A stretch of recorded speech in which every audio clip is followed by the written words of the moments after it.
Hello दोस्तों, स्वागत है आपका हमारे अपने चैनल में। तो आज के इस वीडियो में हम बात करेंगे पराली जलाने पर कि सुप्रीम कोर्ट ने क्या फैसला दिया है, क्या सख्ती उठाई है और उसके बाद केंद्र ने क्या काम किया है, केंद्र सरकार ने।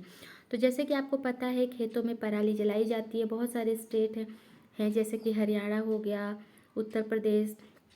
तो यहाँ सभी जगहों पर पराली जलाई जाती है।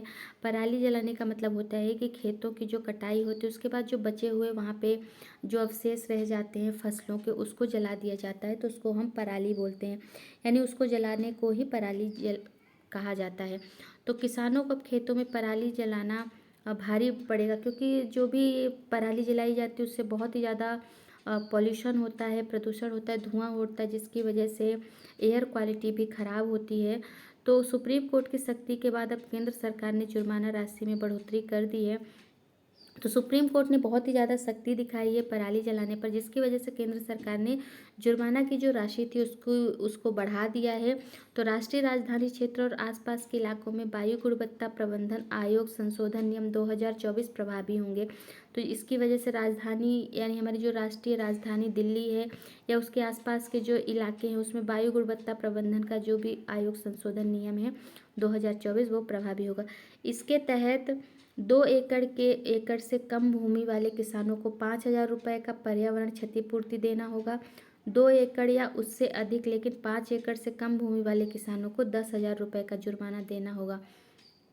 5 एकड़ से अधिक भूमि वाले किसानों को 30,000 से अधिक जुर्माने का भुगतान करना होगा। जैसे कि सुप्रीम कोर्ट ने सख्ती दिखाया था, उसके बाद केंद्र सरकार ने जुर्माने की जो राशि, जो पनिशमेंट राशि थी उसको बढ़ा दिया है। तो इसमें आपको देखने को मिल जाएगा कि जो 2 एकड़ से कम भूमि वाले किसान हैं उनको 5,000 रुपये का क्षतिपूर्ति देना होगा, यानी पर्यावरण को ख़राब करने का या वहाँ पे पॉल्यूशन बढ़ाने का आपको हर्जाना भरना पड़ेगा, जिसमें यहाँ पे आपकी ज़मीनों की वैल्यू के अकॉर्डिंग आपको जुर्माना देना पड़ेगा। अगर जो हम बात करते हैं 2 एकड़ या उससे अधिक लेकिन 5 एकड़ से कम हो तो उस उन किसानों को 10,000 रुपये का जुर्माना देना होगा, और जिनकी 5 एकड़ से अधिक भूमि है उन किसानों को 30,000 रुपये तक का जुर्माना भरना होगा। तो आखिर पराली जलाई क्यों जाती है? आखिर ये क्यों होता है कि पराली जलाई जाती है जिससे बहुत ज़्यादा प्रदूषण बढ़ता है या एयर क्वालिटी ख़राब होती है? तो दिल्ली प्रदूषण नियंत्रण समिति डीपीसीसी के विश्लेषण के अनुसार शहर में 1 से 15 नवंबर तक प्रदूषण का चरम रहता है। इस दौरान पंजाब और हरियाणा में पराली खूब जलाई जाती है। धान की खेती के तुरंत बाद किसानों को गेहूं की बुवाई के लिए खेत तैयार करना होता है। मशीनों से धान की कटाई की जाती है। कम होने की वजह से किसान खेत पर पड़ी पराली को आग लगा देते हैं। इसकी एक वजह यह भी है कि मजदूरों की भारी कमी, वहीं पराली का बाजार भी नहीं है जहाँ इसे बेचा जा सके। तो पराली जलाने की ये कुछ वजहें हैं, जैसे कि अगर जब धान की खेती हो जाती है उसके तुरंत बाद गेहूं की खेती करनी होती है किसानों को, इस वजह से वो अब खेतों में जो भी अवशेष रह जाते हैं, जो पराली रहती है उसको जला दिया जाता है। और एक और वजह है मज़दूरों की भारी कमी, यानी खेतों में अगर जो काम करना है तो वहाँ मज़दूर नहीं मिलते हैं कि उसकी सफाई की जा सके, इस वजह से भी पराली जला दी जाती है किसानों के द्वारा। और पराली को ऐसी कोई व्यवस्था नहीं है कि वहाँ पर उसको बेचा जाए, या उसका कोई मार्केट नहीं है कि पराली को इकट्ठा कर लिया जाए और कहीं पर जाके इसको बेच दिया जाए। इन सब वजहों से भी पराली को जलाया जा रहा है, लेकिन ये जलाने की वजह से एयर क्वालिटी ख़राब हो रही, प्रदूषण बहुत फैल रहा है। और आसपास के जो एरिया रहते हैं, अगर जो दिल्ली के आसपास कहीं पर पराली जल रही तो दिल्ली का प्रदूषण जो क्वालिटी होगा, एयर क्वालिटी जो होगा वो खराब होगा। तो अध्ययनों का अनुमान है कि पराली जलाने की चरम अवधि के दौरान दिल्ली एनसीआर क्षेत्र और आसपास के इलाकों में पीएम के स्तर में 30% तक का योगदान पराली जलाने से होता है। अब पराली जब जलाई जाती है तो एयर क्वालिटी ख़राब होती है, जिसकी वजह से बहुत सारे इश्यूज होते हैं। आपको सांस की प्रॉब्लम हो सकती है, आपको बाहर निकलने में प्रॉब्लम हो सकती है। तो इसी में है सांस के रोगियों की भी समस्या बढ़ रही। जो सांस के रोगी हैं उनको, जो पहले से ही सांस के रोगी हैं, उनको इस की वजह से बहुत ही ज़्यादा दिक्कत होती है, और जो नॉर्मल व्यक्ति है वो भी बहुत ही ज़्यादा प्रॉब्लम फेस करता है इस पोल्यूशन की वजह से, पराली के जलने की वजह से। तो प्रदेश में धान के अवशेष और आतिशबाजी से आबो हवा दम घोटू हो रही। बहुत सारी जो वजह है, जैसे कि अगर दिवाली का टाइम था तो पटाखे बहुत जलाए गए और बहुत ही ज़्यादा पराली जलाई गई, जिससे कि एयर क्वालिटी बिगड़ गई और उसकी वजह से भी जो सांस के रोगी थे उनको बहुत ज़्यादा प्रॉब्लम हो रही। इसके साथ साथ छोटे बच्चों को भी इसकी वजह से बहुत प्रॉब्लम्स फेस करनी पड़ी है। तो अब पराली की आग से पर्यावरणहीन ज़मीन का भी विनाश होता है। जैसे कि अगर जो पराली जल रही तो ना सिर्फ आपकी एयर क्वालिटी ख़राब होगी, पॉल्यूशन बढ़ेगा, स्मॉग बढ़ेगा, आसपास की जो एरिया है वो ख़राब होगी, बल्कि उसके साथ साथ जो आपके खेतों में मित्र कीट होते हैं, जो आपके फ्रेंड कीट होते हैं, जो खेतों में हेल्प करते हैं आपकी खेती, आपके फसलों को ग्रो करने के लिए, जो भी वहाँ पे आपके जो आप बोल सकते हैं न्यूट्रिएंट्स होते हैं, वो सब भी खराब होता है ये पराली जलाने की वजह से। तो पोषक तत्व कम होने से रासायनिक उर्वरकों की बढ़ी लागत।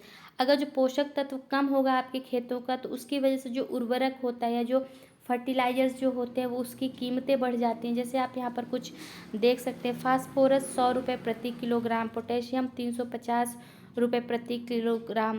तो इसी तरह आप यहाँ पर ये पूरा का पूरा देख सकते हैं किस तरह से आपको जो न्यूट्रिएंट ऑलरेडी आपके ज़मीन में रहे पराली ना जलाने पर, तो ये सारी जब पराली आप जलाते हैं तो उसकी वजह से इसकी जो न्यूट्रिएंट वैल्यू होती है वो कम होती है और उसकी वजह से मार्केट में इनकी वैल्यू बढ़ जाती है।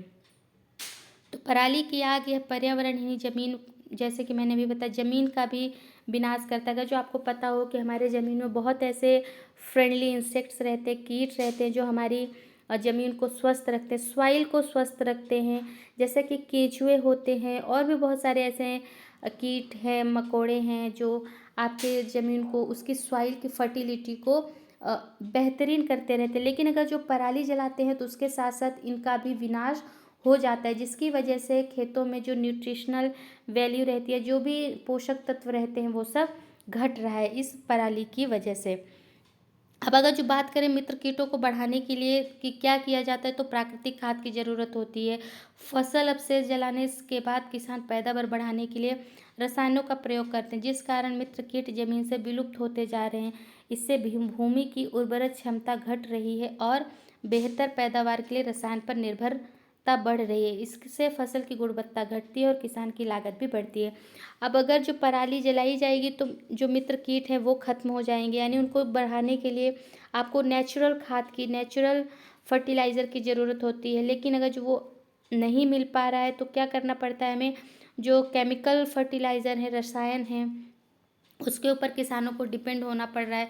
तो इसके साथ साथ ना सिर्फ आपकी सॉइल की क्वालिटी कम हो रही है, फर्टिलिटी कम हो रही है, बल्कि उसके साथ साथ किसानों की लागत भी बढ़ रही है जब वो फसल को उगाते हैं या खेती करते हैं। तो यहाँ पर कम होने वाले पोषक तत्वों भी देख सकते हैं आप, कुछ उनकी भी मूल्य कितने ज़्यादा हो गई है। तो यहाँ पे फास्फोरस, नाइट्रोजन, पोटेशियम भी दिया गया है। तो अब हम देखेंगे कि पराली जलाने से किन किन मित्र कीटों को नुकसान हो रहा है। तो यहाँ पर ट्राइकोग्रामा बहुत छोटे आकार का एक मित्र कीट है, जिन्हें खेतों में आसानी से देख पाना कठिन है। यह एक प्रकार का अंड परजीवी मित्र कीट है, जो शत्रु कीट के अंडों में अपना अंडा डालकर उन्हें अंडा अवस्था में ही नष्ट कर देते हैं और शत्रु कीट के अंडे से इनका मित्र कीट ट्राइकोग्रामा का वयस्क बाहर आता है, वह दोबारा शत्रु कीट में अपना अंडा देता है। इनका जीवन चक्र बहुत छोटा होता है तथा एक फसल अवधि में इनकी अनेक पीढ़ियां आ जाती हैं।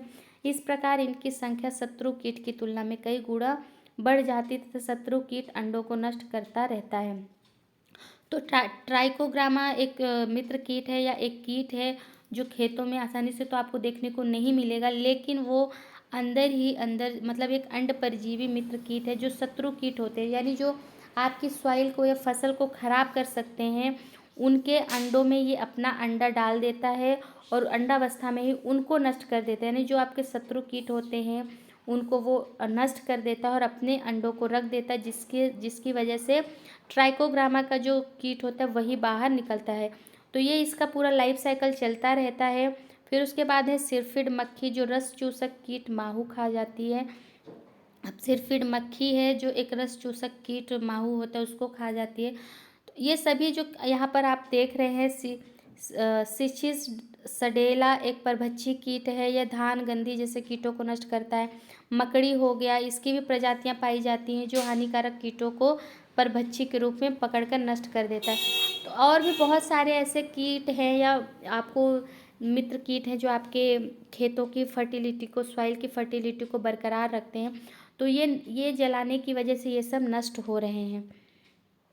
अब हम देखते हैं कि आप गोबर और ग्रीन खाद से ही मिट्टी में मित्र कीट बनते हैं। अगर जो गोबर और जो ग्रीन खाद होता है उससे आपके मित्र कीट बनते हैं। अब किसान फसल अवशेष जलाने के बाद रसायनों का प्रयोग कर रहा है। आग और रसायन के कारण मित्र कीट मिट्टी से विलुप्त होते जा रहे हैं। मिट्टी में मित्र कीटों की संख्या बढ़ाने से के लिए फसल अवशेष में आग लगाने से बचने के साथ फसल बुवाई से पहले ग्रीन और प्राकृतिक खाद का इस्तेमाल ज़रूरी हो गया है। तो जैसे कि मैंने बताया, पराली जलाने की वजह से बहुत सारे इश्यूज हो रहे हैं।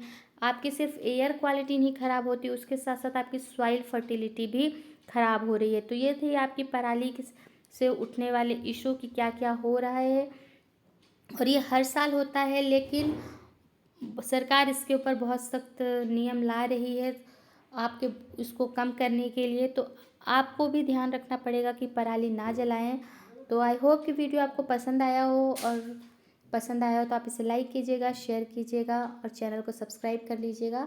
इसी तरह नए नए टॉपिक के साथ मैं आप लोगों के साथ मिलती रहूँगी। Thank you for watching this video.